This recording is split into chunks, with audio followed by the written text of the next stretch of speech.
పక్కతో పట్టించడానికి నేను డ్రామాలు చేసాను. జాతీయ పార్టీ, 2 జాతీయ పార్టీ, ఒక పక్క కరెంటు లేదు, ఒక పక్క నీరు లేదు, యూరియా లేదు. ఇవన్నీ పక్కతో పట్టించడానికి 2 పార్టీలు ఒక డ్రామాలు. 3 రోజుల ముందు అటాక్ చేస్తాం అంటే పోలీసు చట్టం ఊరుకుంటుందా? అరెస్ట్ చేస్తుంది. కాబట్టి మాకు 18 గంటలు ఇమ్మీడియట్ కరెంట్ ఇవ్వాలి. రాత్రి 12 గంటల నుంచి సాయంత్రం 6 గంటల వరకు కరెంట్ ఇస్తేనే పంటలు పండుతాయి. ఇక మొక్కజొన్న కానీ, పసుపు కానీ, కూరగాయలు కానీ, వేసే వర్షకాల పొలాలు కానీ ఇవ్వాలి. రెండో ఏంటంటే మాకు పోచంపాడు విశ్రాంతి ప్రాజెక్టులో 64 ఫీట్ల నీళ్ళున్నది. డి గారిని అడిగినాం, డి కృష్ణమూర్తి గారిని అడిగితే 64 ఫీట్ల నీళ్ళున్నాయి పోచంపాడు ప్రాజెక్టులో, లిఫ్ట్ చాలు వేసుకోవచ్చు అని చెప్తున్నాడు. కాబట్టి గవర్నమెంట్ ఇమీడియట్గా గుత్త లిఫ్ట్ చాలు చేస్తే ఆర్మూర్ ప్రాంతం, ఆర్మూర్ నియోజకవర్గం 38,500 ఎకరాలు ఆయకట్టు స్వీకరణ చేసిండ్రు. ఇలా ఆర్మూర్ ప్రాంతం అనేది మెట్ట ప్రాంతం, అన్ని బోరు బావుల మీద ఆధారపడి ఉన్నాం మేము. ఇలా ఒకసారి కినాలు పారితే అన్ని బోర్లు లేచి వస్తాయి, మంచిగా వస్తాయి. కాబట్టి ఇమీడియట్లీ గుత్త చాలు వేయాలి, 18 గంటల కరెంట్ ఇవ్వాలి, యూరియా యాప్ తీసేయాలి. ఇంకొకటి ఏమంటామంటే అప్పుడు కేసీఆర్ గవర్నమెంట్ ఏం చేసిందంటే రైతు బీమా కట్టింది. ఒక రైతు చనిపోతే 12 నెలల కంటే ముందు 5 లక్షలు ఇచ్చిపోతుంది. ఇప్పుడు అది బంద్ అయింది. ఇమీడియట్ రైతు బీమా కూడా చేయాలి. కాబట్టి మేము డిమాండ్ చేస్తాం, ఈ డ్రామాలు బంద్ చేయండి. బీజేపీ కాంగ్రెస్ డ్రామాలు బంద్ చేయండి. ఇది ఆర్మూర్ అనేది సస్యశ్యామలంగా ఉంటుంది. అరుగుల రాజరావు వంటి వాళ్ళు పరిపాలించారు, సంతోష్ రెడ్డి సాబ్, మైపాల్ రెడ్డి అందరూ పరిపాలించారు.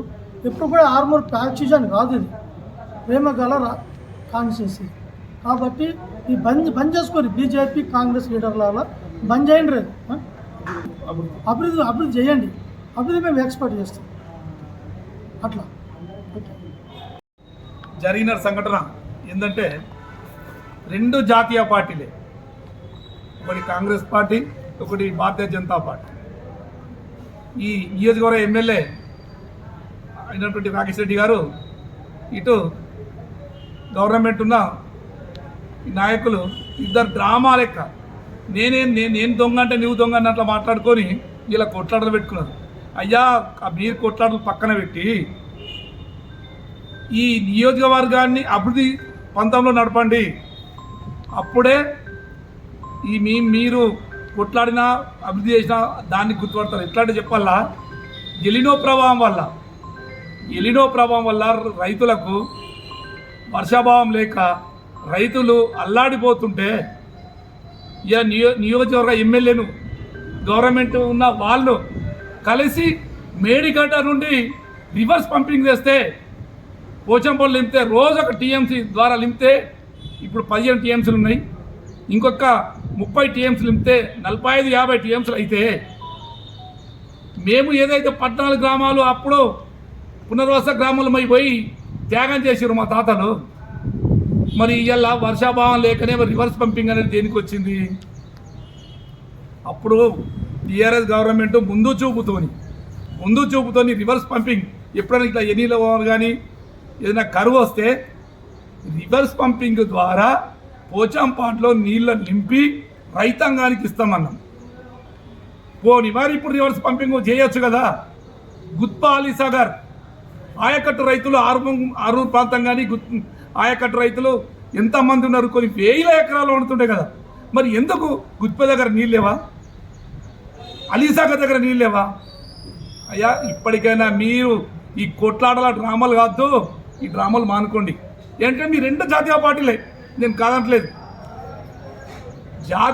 దీన్ని ఒక సామెత ఉన్నది ముందు అంటుండ్రి, ఏమని ఆవులు కొట్లాడి లాగలక్కలు ఎరగొట్టకుర్రి. ఎందుకు ఎరగొట్టద్దంటే మా రైతాంగాన్ని మీరు నాశనం చేయకుర్రి. రైతాంగాన్ని అభివృద్ధి చెందాలంటే మీరు కలిసి కట్టు వేసి ముందు ఫస్ట్ రివర్స్ పంపింగ్ ద్వారా నీళ్లు తీసుకురండి. ఎలినో ప్రభావం వల్ల వర్షాభావం లేదు కాబట్టి అందులో రివర్స్ పంపింగ్ ద్వారా మేడిగడ్డ నుండి ఇందులో తీసుకొచ్చి గప్పుడు మీరు చూపెట్టరు. కానీ ఏదో నేను ఇదంట, నేను నువ్వు ఇదనో అనే దాని మీద కోరుకోరు. ఇప్పటికే యూరియా లేదు, సరి అయిన కరెంటు లేదు, యూరియా లేక అల్లాడుతున్నారు, కరెంట్ లేదు.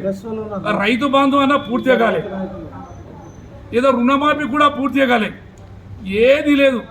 రైతు అంతా పెట్టుబడులు పెట్టి భూమిలో పెట్టుబడి పెట్టి ఇంకా ఆకాశాన్ని చూస్తున్నాం. ఫస్ట్ దాన్ని అభివృద్ధి పథంలో నడిపించాలా. మీరు ఒక ఎమ్మెల్యేగా ఉన్నావు, ఒక ఎమ్మెల్యే ఏంటి ఇక్కడ ప్రతిపక్ష హోదాలో ఒక ఎమ్మెల్యే, నీవు ఒక జాతీయ పార్టీ ఎమ్మెల్యే రాకేష్ రెడ్డి గారు, మీరు కూడా రైతులకు అభివృద్ధి ఆర్మూర్ అంటేనే అభివృద్ధి, ఆర్మూర్ అంటేనే ఇది, దాన్ని చూపెట్టి మా రైతాంగానికి ముందు తీసుకోరు. కానీ నువ్వు కొట్లాడురా నేను కొట్లాడాలి మీరు తర్వాత చూసుకోర్రి.